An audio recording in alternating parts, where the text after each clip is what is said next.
What's going on, fantasy world? It's your boy Hot Soup, and I'm coming to you with our week 8 episode of I Told You So. That's right, man. I go over our top 5 starts and our top 5 sits from week 8 to see how we fared off. Got my ass burnt again. Shit. So I wanted to go over our top 5 starts and our top 5 sits. But before we do that and go over how I fared off in week 8, let's talk about situational football, man. Fantasy football is all situational. Think about it. You get Brees Hall, top play of the week, and he gets a touchdown vultured by Charbonnet. He would have got that touchdown, would have vaulted him up to a better day than he had. Amari Cooper, right? Big name, just got traded to Josh Allen, puts up a big game after 3 days in that offense, doesn't know anything. Got Keon Coleman out there telling him what route to run on his touchdown route in week 7. In week 8, comes out and is invisible. Who would have thought, man, right? Who would have thought? Think about all those people that said start Amari Cooper, including myself. Jameis Winston. Let's talk about it, right? Jameis Winston been on the bench all year long. We had to watch Watson be dreadful, horrible. The team just go down a whole wasted season. And Jameis Winston comes off the bench and throws up 300 plus yards. 300 plus yards? TDs all over the place. Jameis Winnie, the gunslinger. I talked about it last week. The guy is better than Watson for this team and for this offense. Now, he's going to have to watch turnovers. I know it doesn't show that he turned the ball over, but shit. Baltimore was dropping interceptions left and right. But think about the irony of this story. First start of the year, and you take down the MVP. The Baltimore Ravens have been smashing teams, and we get Jay Winnie come in here to eat a W. Let me get that W. Yeah. Situational football. Anthony Richardson walks out of the game in the first half saying he needs a breather. I hope y'all didn't start that guy this week. But what we do know is there's a better quarterback on the bench. What are they doing? McConkey goes off, right? Goes alien this week. Sometimes the little names that we don't even know that comes out against a number 1 defense and puts up big numbers. How about we talk about Jalen Coker? Goes out and puts up 4 receptions, 78 yards, and a touchdown on Denver's defense, ranked 2nd against the receiver. Situational football. QB upgrades. Rudolph for Levis. Now over in Tennessee.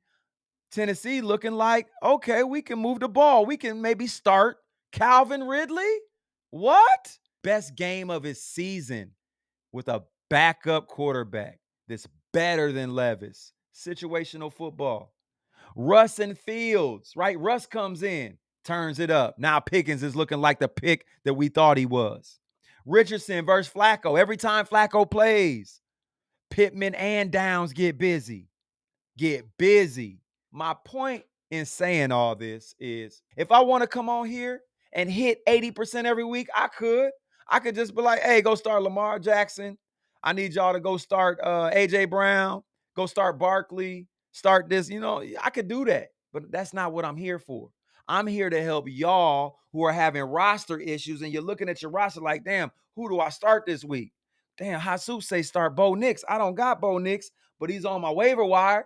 Let me go grab him and put him in the game. Yeah, put him in the game, coach. So now we've come to the time where we start talking about our top 5 starts for week 8 and how I fared off, baby. Here we go. Number 1, Kareem Hunt. Kareem Hunt's a running back. He needs to be top 20 in order to be a hit for me. Kareem Hunt comes through for me. But by about this many. Kareem Hunt, the number 20th running back in fantasy scoring in week 8. 22 touches, I said he would get 25. 63 yards, I said he would get 97. And a tud, he got that tud. Ended up number 20 overall. He is a hit for me this week. I tried to prove me wrong, but he's still that 20-touch guy. And with a 20-touch guy, guess what? You got to start him. Our second player I told you must start in week 8, David Njoku. David Njoku. Njoku is the best receiver, and he's a tight end in Cleveland. David Njoku versus Baltimore, I said would get 13 targets, 10 receptions, and 87 yards. He got half the targets, 5 receptions, 61 yards, and a touchdown. Good for 14.6 fantasy points. He was the number 8 overall tight end. That is another hit for your boy Soup. Javonte Williams. Oh, hold on. David Njoku. He is him in Cleveland. Javonte Williams versus Carolina. Javonte Williams been going off. He has been a touch hound, target hound. I said he would get 21 touches. He got 21 touches. I said he would get 87 yards. He got 52 yards. I said he would get a touchdown, and he did not. McLaughlin came in, got the one reception for the 9-yard touchdown in the red zone. You know what happens, man. Again, what we was just talking about, situational football. Javonte Williams going to have better games. Bo Nix vultured a goal line touchdown, 1 yard or 1 yard run that should have went to Javonte. But, hey, it is what it is, man. He was the number 35 running back overall in fantasy scoring. 7.2 points. That was a miss for your boy Soup. Yeah. Our number 4 player that I said you must start. Oh, Bo Nix. Oh, I told y'all. Bo Nix would be a top 5 overall quarterback in week 8, and he was number 2, baby. Let's go. And I started him in 3 leagues because when I say start him, I start him. Yeah. Bo Nix versus Carolina, 284 yards. I said he would have 245 through the air. Bo Nix, I said he would have 2 touchdowns. The man had 3. Bo Nix, 8 carries for 53 yards. I said he would have. The man had 5 carries for 4 yards. I said he would have a rushing touchdown, and he did. I also said that Bo Nix would go off for 29.1 points. Man went off for 29.7. He is who I thought he was. Yeah. And our 5th player that I said you must start, you got to, has to be the worst damn pick I've had in 2024. Amari Cooper. For all you Amari Cooper owners that I told you go start him, you must start him, I sincerely apologize. I started him. Every league I had Amari Cooper in, he got the start. I'm thinking highest floor possible. 5 receptions, 67 yards and a tud at the worst. This man went out and did a super flopperooski. Amari Cooper, 2 targets, 1 reception, 3 yards. He was the number 106th receiver in fantasy points. As a matter of fact, there is no receiver that was below him in fantasy points. He had the worst week of every single receiver in the NFL. And I picked that for you to must start. And again, I apologize. Put him on the bench. You heard it from the Soup. Those are our top 5 starts that I just went over in our Hot Soup Fantasy World I Told You So episode. Now we're going to go over our top 5 sits and see how I fared off. Our number 1 player that I said you must sit was actually a hit for me because he wasn't top 10. However, he did way better than I anticipated. Kyler Murray versus Miami that was ranked 2nd against the quarterback. I said would go off for 195 yards, 1 TD, 1 pick, and a fumble lost.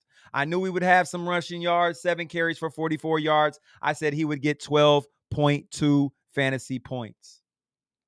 Kyler Murray called me up and said, "Hi, Soup. Hold my jockstrap." Pause. Kyler Murray against Miami, 307 yards through the air, 2 touchdowns, 5 carries for 19 yards. He ended up number 12 overall. It was a hit for me, but damn, it was close. The next person on our top 5 sits last week was Deontay Johnson. He did not participate. He did not play due to a finger injury. Our number 3 player that I told you must bench this week was going against Detroit, who was ranked second against the running back, stopping everything. I said he would get a lot of touches, 18, but he would only get 69 yards. Boy, did he prove me wrong. He rumbled in that offense. And the reason being is because Rudolph was quarterbacking and not Levis. And now they had to respect that passing game. That boy Rudolph threw for like 270 and a TD. Listen, man. Tony Pollard goes off for 23 touches, 117 yards, scores 13.2 fantasy points, 19th in fantasy scoring. If he would have had a touchdown, it would have really proved me wrong. Hey, a couple less carries, and he would have been outside the top 20. It is what it is, man. I missed on this one. Tony Pollard had a good day. It wasn't a great day, but it was a good day. And he made me look a damn fool. Our next player, Sam Laporta. Listen, the TD is what sent him into the top 10. It is what it is. I said he would have 8 targets, 5 receptions, 41 yards with 6.6 fantasy points. He proved me wrong. He ended up number 9 overall, tight end in fantasy scoring this week with 6 targets, 6 receptions, 48 yards, just like I said, but he had that touchdown, which put him 13.8 fantasy points. Sam Laporta proved me wrong. Marvin Harrison Jr.